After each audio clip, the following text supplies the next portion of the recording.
En dag blev Leif ked af det. Leif han kom i skole med hans mor.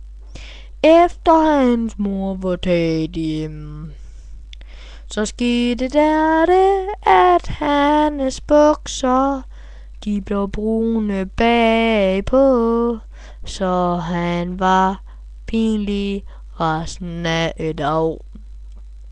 Han tager, og vi går hjem og tager nogle andre bukser.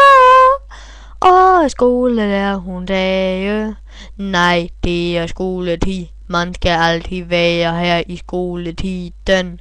Så skulle lige meget med, om du er ved at dø eller brække på din trøje, så skal du blive her.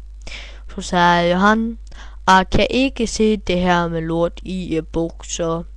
Så sagde hun, dagme travle lærer, hun sagde, du stinker nu også lidt forfærdeligt.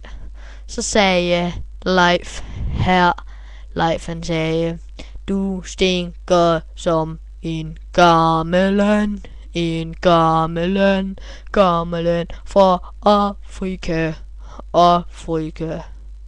Afrika, det er et dejligt land. Beskyt Afrika, sagde Leif så.